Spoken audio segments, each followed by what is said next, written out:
Donc, comme je le disais tantôt, maintenant vous avez votre offre, vous savez exactement en fait ce dont vous êtes capable.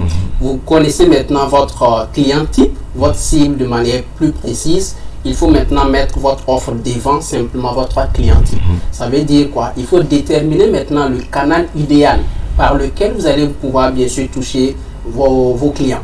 Voilà. Donc, ça peut être peut-être des professionnels qui sont, je ne sais pas, sur LinkedIn. Ça peut être des personnes, par exemple, qui participent beaucoup plus à des séminaires. Qu'est-ce que vous faites? Faites-vous concevoir tout simplement une carte de visite. Participez, par exemple, à ces séminaires. Et à la fin ou au pause, tout simplement, vous allez les approcher et vous les présenter, en fait, tout simplement, en fait, un peu du networking, du réseautage. Vous les présentez ce que vous savez faire. Vous les laissez votre carte de visite. Et comme ça, petit à petit, ça vous permet déjà peut-être de décrocher vos premiers clients.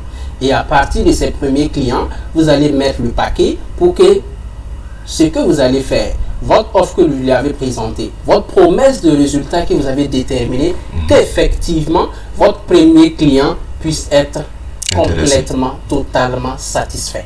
Je parle du client, ça veut dire quelqu'un qui vous a déjà fait confiance et qui vous a donné effectivement un marché pour que vous puissiez réaliser ce que vous savez faire pour lui.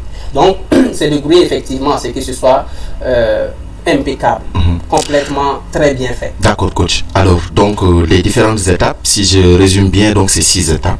Et la dernière étape, c'est effectivement après l'identification du client. Donc, présenter une offre qui est susceptible d'intéresser le client. C'est ça. Et c'est comme si dans la 7e étape, c'est la méthode d'approche, le fait de faire ces cartes de visite. Donc, voilà. Donc, vous, en réalité, donc, le coaching, c'est d'apprendre à la personne comment arriver, effectivement, à pouvoir gagner un marché.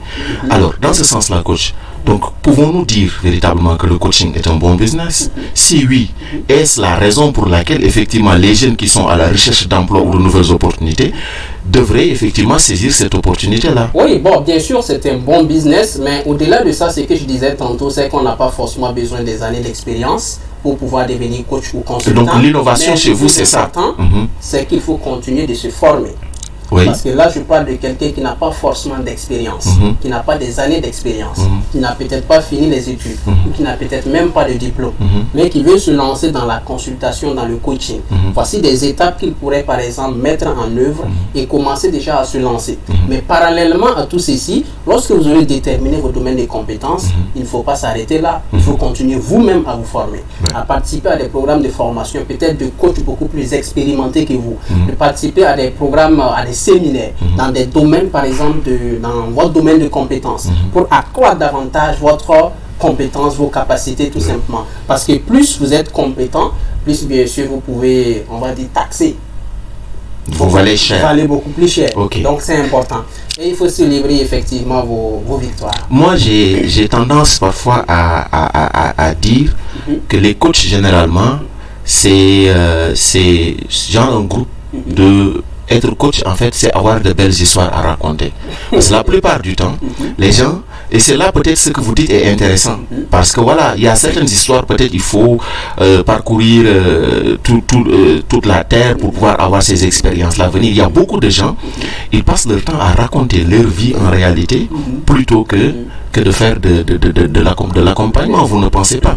L'autre chose, coach, sur laquelle je voudrais avoir votre avis, je trouve, ça c'est mon avis, que le coaching généralement tel que c'est présenté, que ce soit au Burkina, en tout cas en Afrique, c'est plus ou moins un plaquage des méthodes et outils qui se font dans certains pays développés et qui ne se font pas forcément adaptés à nos réalités africaines. Vous, en tant que pratiquant, pensez-vous qu'il ne faudrait pas, ne pensez-vous pas qu'il ne faudrait pas avoir une autre approche, je veux dire une approche beaucoup plus endogène, voilà, du coaching? Naturellement, il faut comprendre, bien sûr, nous sommes dans des contextes différents. Oui. Voilà, c'est vrai, nous sommes dans un village planétaire, mais le Parisien n'est pas le Ouagalais, le Chinois n'est pas le Burkinabé. Justement. Donc, c'est important de savoir à qui est-ce que vous avez affaire. Nous n'avons pas les mêmes réalités, nous n'avons pas les mêmes besoins, nous n'avons pas aussi la même vision.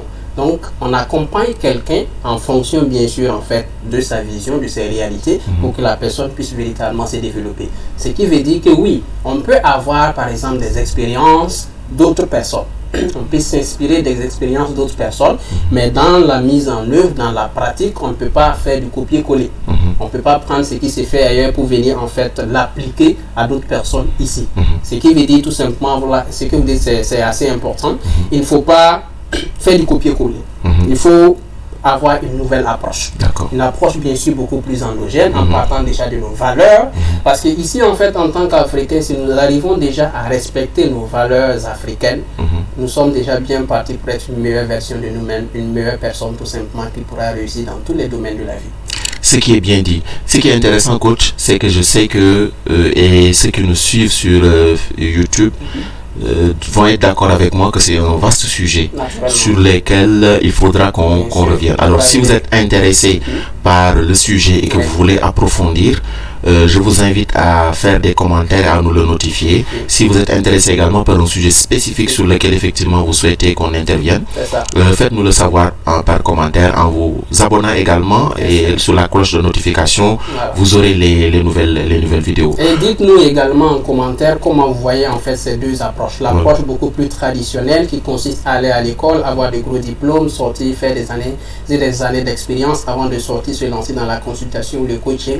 Et cette nouvelle approche que je viens de vous proposer, tout simplement, qui consiste à passer à l'action dès maintenant, sans attendre, en mettant en œuvre ces idées que je viens de vous partager. D'accord. Moi, je vous promets qu'on reviendra avec le coach, et cette fois-ci, ce ne sera pas sous forme de questions-réponses, mais on va lui donner un cas pratique. Et il va prendre un cas pratique d'un jeune avec un profil, et il va vous démontrer comment il est possible d'y arriver. Donc, coach, je vous remercie. Merci bien. Encore une fois, merci à vous qui nous suivez et on se donne rendez-vous très bientôt sur Changement de paradigme. Donc, c'était Paco Diaz aujourd'hui à la présentation. On a interverti les rôles. Je pense que je me suis bien débrouillé. Si vous ne trouvez pas, faites-le moi savoir dans les commentaires. Donc, nous saluons vous tous qui nous suivez, que ce soit sur Facebook, sur le site fasopost.com et également sur YouTube. Allez, ciao, à la prochaine. Merci bien.